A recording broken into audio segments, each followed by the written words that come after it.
날마다 쓰는 나의 신앙일기 TV 데일리 큐티 나무향기입니다. 오늘은 12월 2일 금요일입니다. 오늘 함께 큐티할 성경 본문은 사도행전 19장 32절에서 41절입니다. 사람들이 외쳐 어떤 이는 이런 말을 어떤 이는 저런 말을 하니 모인 무리가 분란하여 태반이나 어찌하여 모였는지 알지 못하더라.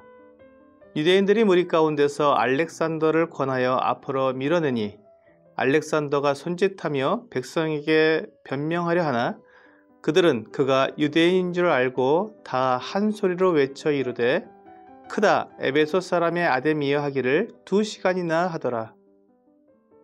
서기장이 무리를 진정시키고 이르되 에베소 사람들아 에베소시가 큰 아데미와 제우스에게서 내려온 우상의 신전지기가 된 줄을 누가 알지 못하겠느냐. 이 일이 그렇지 않다 할 수 없으니 너희가 가만히 있어서 무엇이든지 경솔히 아니하여야 하리라. 신전의 물건을 도둑질하지도 아니하였고 우리 여신을 비방하지도 아니한 이 사람들을 너희가 붙잡아 왔으니 만일 데메드리오와 그와 함께 있는 직공들이 누구에게 고발할 것이 있으면 재판날도 있고 총독들도 있으니 피차 고소할 것이요 만일 그 외에 무엇을 원하면 정식으로 민회에서 결정할지라.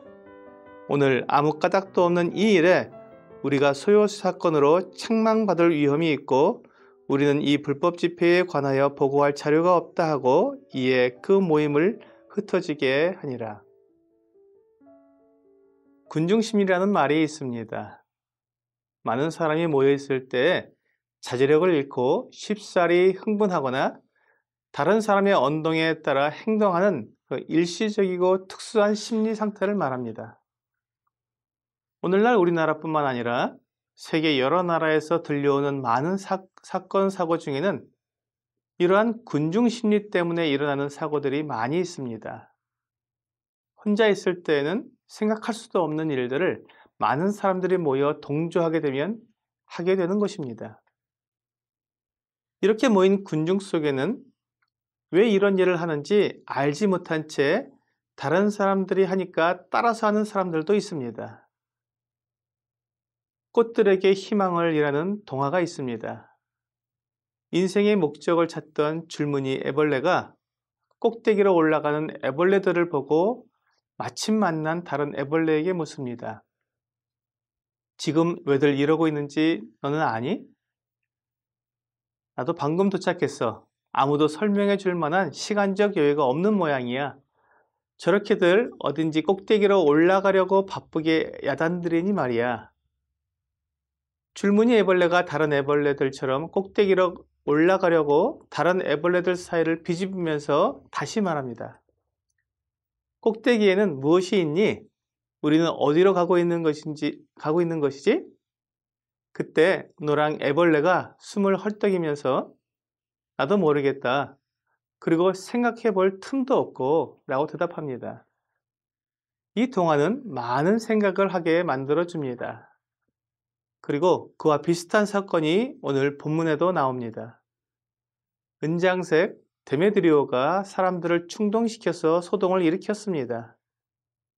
그들은 에베소의 여신인 아데미를 외치며 연극장으로 들어갔습니다. 지금도 에베소에 가면 이 연극장이 있습니다. 부채꼴로 만들어진 이 연극장은 24,000명을 수용할 수 있는 규모로 돌로 지어져 있습니다. 에베소 시민들이 모여 크다 아데미어라고 외치는 모습은 공포감을 주기에 충분했을 것입니다. 하지만 그곳에 모인 사람들 태반이 왜 그곳에 모여 있는지 알지 못했습니다. 연극장에서 크다 에베소 사람의 아데미어를 2시간 동안 외치자 서기장이 무리를 안정시켰습니다. 그러면서 그들이 붙잡아온 바울과 같이 있었던 마게도냐 사람 가이오와 아리스다고에 대해 말을 했습니다.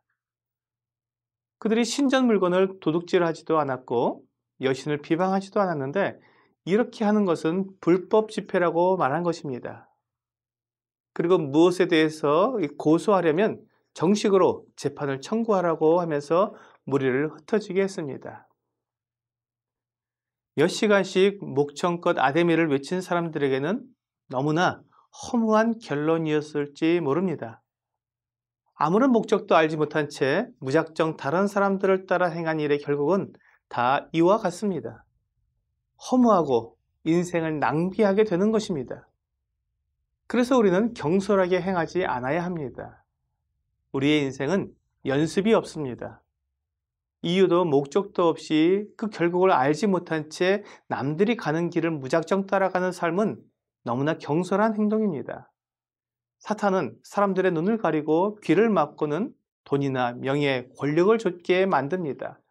그리고 그것이 최고의 삶이라고 여기도록 쇠뇌를 합니다. 그리고 주위를 둘러보면 수많은 사람들이 그렇게 살아가고 있기 때문에 그 많은 사람들이 잘못될 리가 없다고 생각하고는 그 길을 가게 됩니다. 성경은 많은 사람들이 가는 넓은 길의 결국은 멸망이라고 말씀합니다. 시편 1편은 복 있는 사람은 여호와의 율법을 주야로 묵상하는 사람이라고 말씀하고 있습니다. 남들이 가는 길을 무작정 따라가는 것이 아니라 하나님께서 어떻게 행하라고 말씀하셨는지 생각하고 살펴보고 확신 가운데 가는 사람이 복 있는 사람이라는 것입니다.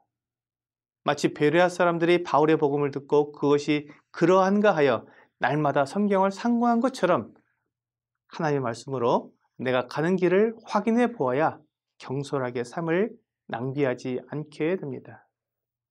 오늘의 적용 질문을 보겠습니다.